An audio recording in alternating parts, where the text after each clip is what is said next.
Chapter 32. We now must understand the aspect of the upper man of the world of Atzilut who is upon the throne, etc. This is the aspect of Zer Anpin of Atzilut, which receives from the aspect of Nehi of Chochmah and Bina. As known, this is the matter and aspect of the emotions, the midot, of the world of Atzilut, which is the primary source and root of the influence for the source of the vitality of the worlds. Nonetheless, it itself is still the end of the world of the infinite, since he and his life force and organs are one, as previously explained. Therefore, even up to the aspect of the organs, vessels of Zer Anpin, in the aspect of the externality of the Nehi of Ze'er Anpin, is still considered to be of the end of the world of the infinite. Now the explanation of these matters may be understood in a manner of, from my flesh I shall behold God, because man was made in the image of God, as stated, let us make man in our form and in our likeness. Now we observe in the soul of man that its aspects of Chaya and Yechida are the aspects of the encompassing lights relative to the Nefesh, Ruach and Neshama, and transcend the limitation of lights within organs, vessels. This is the aspect of the simple essential desire and pleasure which is in the aspect of the Yechida, plus the aspect of the innerness and source of the intellect which is called Maskil, and is the aspect of the encompassing light of the Chaya. They do not become limited within the organs, the vessels at all. It is only from Chochmah down that the light is drawn into an organ vessel. This is the aspect of the Neshama which is within the brain, the Ruach within the heart, etc. However, the light of the encompassing desire and pleasure nevertheless radiates from its concealment from the inner aspect of the light of Chochmah within the Nefesh, Ruach and Neshama, which are within the three organs of the brain, the heart and the liver. This is the revelation of the desire which comes into the revealed intellect and reasoning in the aspect of the brain of Chochmah, which is called the light of Abba. From there it is drawn down and spreads forth in Bina, which is comprehension. From the comprehension, Bina of the brain, the emotional arousal in the heart is drawn down. This is to say that the 32 chambers of the brain, which are called the 32 pathways of Bina, open up to become the intellect of Zer Anpin.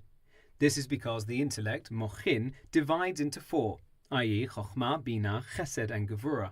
Each one of these four has 8 chambers within it, which totals 32.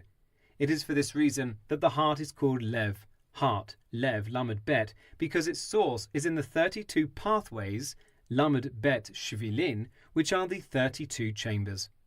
It is through them that Da'at, which includes Chesed and Gevurah, causes the light of the intellect of Chochmah and Bina to lean and be aroused either towards Chesed or Gevurah, i.e. towards merit or towards judgment. They are also called the emotions of the intellect, which are the 7 lower sphirot of Bina, each of which includes 7.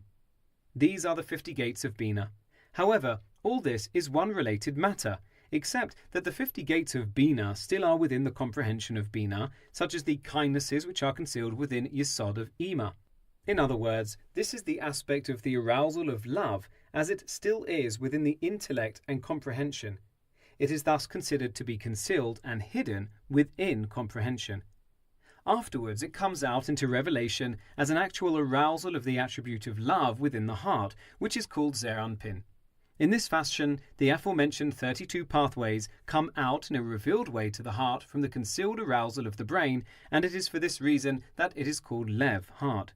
This is in accordance with what is stated in Eitz Chaim, that the reason it is called Lev is because the 32 lights of Abba and Ima gather there. These are the 32 pathways. These are the 32 times that it states Vayomer Elokim, and God said, which refers to Bina, as it receives from Abba, as explained elsewhere at length. Now certainly, in order for there to be an arousal of an emotion in the heart from the concealed arousal of that emotion as it exists in the intellect and comprehension of Bina, there must first be an aspect of a tzimtzum, a concealment, and gathering, which is called a withdrawal. This is analogous to a seed decaying, so that there can be a transformation from one state of being to a different state of being as known. This tzimtzum, this lessening, is the aspect of the narrowness of the neck, Mitzah HaGaron, of Bina, in which the arousal of the intellect becomes concealed and is drawn down as an arousal in the heart through a transformation of its state of being. This is similar to the aspect of the airy membrane, the Kruma Da'avera, which conceals and separates between the upper power, which transcends intellect, and the intellect, so that it may be revealed as the light of the intellect through a transformation of its state of being. It is also similar to the diaphragm, Chatser HaKaved, which divides and separates between the respiratory system and the digestive system in order to bring about a transformation of the state of being, as is explained elsewhere at length. Nevertheless, the emotions of the heart are patterned after the emotions of the intellect literally. They are literally according to how they were aroused in the brain without any deviation whatsoever, even to the thorn of the letter Yod as known. The only exception is that in the heart they come about through a transformation of their state of being according to the limitation and restraint of Netzach and Hod of Binah, which constitute the sending forth of the influence of light of the essential comprehension for the sole purpose of arousing the emotions as known. Now, included in the emotions of the heart are the three levels of Chabad, Chagat, and Nehi.